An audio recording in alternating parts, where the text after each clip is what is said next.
श्री स्वामी समर्थ सर्वांना. मी संजीवनी स्वागत करते आपल्या चॅनलवर. तर कालचाच व्हिडिओ आता इथे पुढे कंटिन्यू केला होता. स्वामीला पहिलं झोपवलं होतं, त्यानंतर लगेचच मी माझ्या कामाला सुरुवात केली. परचे डॅडूंना पप्पांना दवाखान्यामध्ये घेऊन गेले होते, तेव्हा काही सामान आणायचं होतं पूजेसाठी वगैरे, ते आणायला सांगितलं होतं. आणि पुरणपोळी पण बनवायच्या होत्या, त्याचं पण गूळ वगैरे काही आणायचं होतं. ते सर्व मी आजच आणायला सांगितलं होतं. 2 दिवसच मी सांगितलं होतं, पण आज आणतो उद्या आणतो म्हणून आजच सकाळी सर्व पप्पांना दवाखान्यामध्ये घेऊन जाणार होते, घेऊन येतो असंच बोलले होते. त्यामुळे आज सकाळी सर्व सामान घेऊन आले होते. आणि जे मी सामानामध्ये जास्त खुश होती ते आहे तांब्या आणण्यासाठी. कारण बरेच असे आता झाले मी पूजा करते तेव्हापासून एकच आमच्या घरी तांब्या होता, जो रोजच्या पूजेमध्ये लावते. आणि गुरुवारची पूजा करायची असेल तेव्हा मग मी स्टीलच्या तांब्यामध्येच वगैरे लावते. त्यामुळे बरेच दिवस झाले असं तांब्या आम्हाला आणायचाच होता. आणि ह्यावेळी वरचे डॅडू बोलले मी घेऊन येतो. आणि मोठाच तांब्या आम्ही यावेळी घेतला, कारण मार्गशीर्ष महिन्यामध्ये फक्त 4 दिवस त्यांचा वापर होतो आणि त्याच्यानंतर वर्षभर असेच ते वरती ठेवले जातात. आणि त्यामुळे आम्ही असं ठरवलं होतं, तांब्याच्या भांड्यामध्ये पाणी पिलेलं चांगलं असतं, त्यामुळे आपण थोडा मोठाच घेऊया, म्हणजे आपल्याला रोजचं पाणी वगैरे त्यातून पिता येईल असं. त्यामुळे आम्ही मोठा थोडा तांब्या घेतला होता. हा 2 लिटरचा तांब्या होता. अजून एक 1.5 लिटरचा असा तांब्या बघितला होता, पण मीच बोलली 2 लिटरचा घ्या, म्हणजे जेवताना वगैरे पाणी त्यातलं प्यायला भेटेल, यामुळे आम्ही तो तांब्या घेतला होता. जे सामान सर्व आणलं होतं ते सर्व काढून वगैरे ठेवलं. पूजेची फळं वगैरे सर्व आणलं होतं, ते व्यवस्थित एका जागी करून ठेवलं, म्हणजे मला पूजा करताना सर्व लगेचच घेता येईल यामुळे. त्यानंतर जेवणाची तयारी करायची होती, कारण स्वयंपाक सर्व बाकी बनवायचंच होता. आणि अगोदर कसं पप्पा यांचा आणि माझा दोघांचा जर उपवास असेल ना, तर जेवणाचं काही टेन्शन नसायचं. फक्त फळसाठी एकच काहीतरी बनवलं ना तर होऊनच जायचं. पण आता पप्पा घरी असल्यामुळे पप्पांना सर्व स्वयंपाक बनवावा लागतो. भात, आमटी, भाजी, चपाती सर्व स्वयंपाक आज बनवावा लागला होता. त्यासाठी तर पहिल्यांदा मी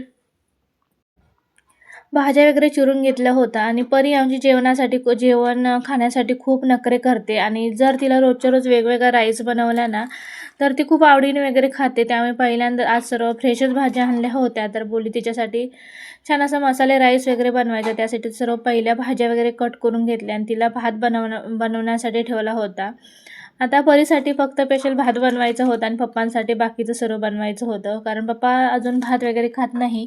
पप्पांना भाकरीच लागते आणि परीला आमच्या भात लागतो. त्यामुळे आज दोघांसाठी का होईना सर्व स्वयंपाक मला बनवावा लागला होता. आणि आपला उपवास असेल त्यावेळी स्वयंपाक बनवायचा असेल ना तर खूप कंटाळा येतो, पण काय पर्याय नव्हता.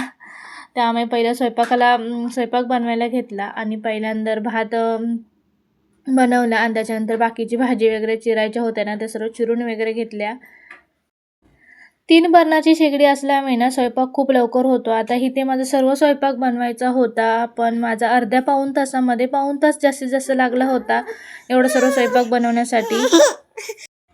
पहिल्यांदा भाताचा कुकर लावून घेतला आणि लगेचच कुकर लावून झाल्या पहिली भाजी साफ करून कट वगैरे करून घेतली आणि भाजीला पण फोडणी घालून घेतली होती. आणि आज आमटीसाठी ना डाळ बनवणार होती मसूरची. त्यामुळे मसूरची डाळ शिजायला का जास्त वेळ लागत नाही, जास्तीत जास्त 10 ते 12 मिनटामध्ये डाळ छान शिजून वगैरे जाते. अगोदर 10 मिनटं फक्त भिजत घालून ठेवली होती आणि डायरेक्टच आज आमटीला फोडणी घातली होती.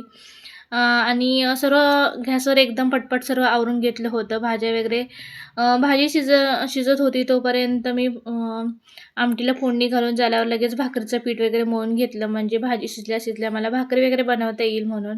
आणि आज नाचण्याची भाकरी आणि प्युअर नाचण्याची असल्यामुळे ना आज पहिल्यांदाच गावाकडून पीठ दिलं होतं आणि पहिल्यांदाच बनवणार होती. त्यामुळे ती जास्त अशा फुटत होत्या साईडने वगैरे, त्यांना बराच वेळ लागला होता. 2-3 भाकऱ्या बनवल्या होत्या, पण जास्त वेळ त्यांना लागला होता बाकीच्या स्वयंपाकापेक्षा. त्यामुळे पहिल्यांदा नंतर भाकरी वगैरे बनवून घेतली आणि नंतर मग माझं सर्व आवरायचं होतं. किचन ओटा वगैरे लगेचच सर्व साफ वगैरे करून घेतला. आता स्वयंपाक बनवायला मला ना अर्धा पाऊण तासच लागला होता, पण तेवढा वेळच फक्त स्वामी झोपला होता आणि शेवट भाकरी बनवायची होती ना तोपर्यंत स्वामी उठला होता. रोजचं जसं मी नोटीस करते, जेव्हा ही भाकरी बनवायची असेल, चपाती बनवायची असेल ना तर स्वामी रडतच रोज येणारच आणि त्याला घेऊनच मग भाकरी वगैरे रोजच असं चाललं असतं, बनवावं लागतं. नंतर सर्व आवरून घेतल्यानंतर माझी पूजा करायची होती, त्यामुळे पूजा वगैरे करायला घेतली. आणि पूजा करायसाठी मी स्वामीला झोपवायचा प्रयत्न केला, पण स्वामी काही झोपलाच नाही. त्यामुळे स्वामीला मांडी वगैरे घेतला आणि मग पूजा मांडून घेतली आणि स्वामींना अशी स्टँडला घेऊन सारखं स्टँड वगैरे फिरवत राहतो. त्यामुळे मला काय आज व्हिडिओ बनवताच आला नाही, कारण स्टँड साईडला उभा केल्यानंतर स्वामी त्यामध्ये जातो आणि स्वतः वगैरे बोलायला बघतोय. त्याला काही आता कळतं, एवढं काही कळत नाही, पण व्हिडिओ चालू केला ना तर तो खूप छान त्यामध्ये जाऊन हसतोय, बोलतोय, असा करतोय. त्यामुळे ना जास्त काही व्हिडिओ बनवलाच नाही आणि मोबाईल वगैरे सारखा घेतो, स्टँड वगैरे पडतोय, त्यामुळे मोबाईल वगैरे फुटेल ना त्याची खूप भीती वाटते. त्यामुळे जास्त काही व्हिडिओ करायच्या मी नादेच लागले नाही. पहिली पूजा वगैरे करून घेतली आणि मला पूजा करायची असेल ना तेव्हा तर खूप शांतता लागते. मला गडबडीमध्ये पूजा करायची असेल ना तर मला अजिबात आवडत नाही. त्यामुळे पहिल्यांदा बाकीची कामं आवरते आणि नंतरच पूजा करायला घेते. अगोदर सगळी घरची पूजा करायची होती, ती पूजा वगैरे करून घेतला आणि आज गुरुवार होता त्यामुळे पहिला अभिषेक वगैरे स्वामी समर्थांना करून घेतला. त्यानंतर महालक्ष्मीची जी गुरुवारची पूजा मांडायची होती ना तीही मांडून घेतली. मला आज शेवटचा गुरुवार होता ना, त्यामुळे साडी वगैरे घालून छान अशी पूजा करायची होती, पण मला काही वेळच पुरला नाही. भाजायला होते. हा बाप्पा आहे तिथे, भाजतोय बाबू. काय आहे, अगरबत्ती पाहिजे? होय, हे घे, कर. श्री स्वामी समर्थ. एकच एकच एकच, ती नको, 2 हातामध्ये नाही. आता भाजते. जेव्हा पण मी रोजची पूजा वगैरे करते किंवा संध्याकाळचं पुस्तक वगैरे जेव्हा वाचायला बसते ना तेव्हा रोजच मी स्वामीला वगैरे मांडीवरच घेऊन पूजेला बसते. त्यामुळे स्वामीला खूप छान पूजेची आवड निर्माण झाली आहे आणि त्याला रोज अशी अगरबत्ती हातामध्ये देऊन सर्व देवांना वगैरे फिरवल्याशिवाय तो रोज शांत बसतच नाही. त्यामुळे त्याला हातामध्ये अगरबत्ती पाहिजे होती. एक दिली ती पण नको होती, दोन्ही हातामध्ये अगरबत्ती पाहिजे होते. त्यामुळे तो अगरबत्ती घेण्यासाठी ते सारखं ओरडत होता, अगरबत्ती दे म्हणून. त्यानंतर पूजा वगैरे मांडून झाली आणि लगेचच मी स्वयंपाकाला सुरुवात केली होती, कारण आज पुरणपोळीचा स्वयंपाक होता. त्यामुळे बराच वेळ लागणार होता स्वयंपाक बनवायला. रोजची पूजा असू दे किंवा काही वेगळी पूजा असू दे, पूजा मला दिसायला खूप छोटी वाटते, पण मला पूजा करायला खूप वेळ लागतो. त्यामुळे पूजा कायम मी निवांत वेळेमध्ये करते आणि एवढीच पूजा करायची होती. मला साधारण 1.5 तास लागला होता एवढी पूजा करायला, कारण स्वामी मध्ये मध्ये पण करतो आणि गुरुवार असेल तर त्या दिवशी मला तर बराच वेळ लागतो, कारण स्वामी समर्थांना अभिषेक वगैरे करायचा असतो. त्यामुळे मला खूप वेळ लागला होता पूजा करायला. त्यानंतर स्वयंपाक मी काय जास्त व्हिडिओ केला नाही, कारण खूप गडबड झाली होती.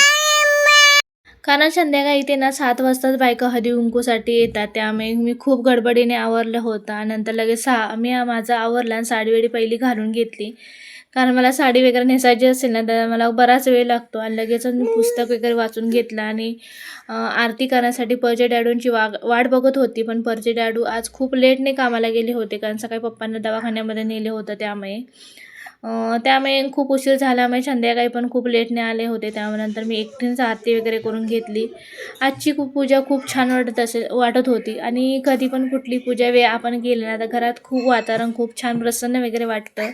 त्यानंतर आरती वगैरे करून घेतली, नैवेद्य वगैरे दाखवला आणि बाकी सर्व हळदी कुंकूला वगैरे आले होते. मी पण त्यांच्या घरी गेली हळदी कुंकूला वगैरे आली आणि लगेचच पदार खोचला आणि लगेच बाकी स्वयंपाक सर्व आवरून गेली होती. पण फक्त पप्पांना भाकरी बनवायची होती, ती पहिली भाकरी बनवायला घेतली.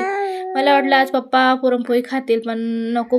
पण परचे डॅडू बोलले होते एकच खाऊ दे, जास्त काही नको. त्यामुळे पहिल्यांदा भाकरी बनवायला घेतली आणि मी भाकरी बनत होते तोपर्यंत परचे डॅडू पण आले होते ना, त्या पूजा वगैरे करायला घेतलं होतं. चला तर तुम्हाला आजचा व्हिडिओ कसा वाटला कमेंट करून सांगा आणि व्हिडिओ आवडला असेल लाईक करा. चला तर सर्वांना श्री स्वामी समर्थ.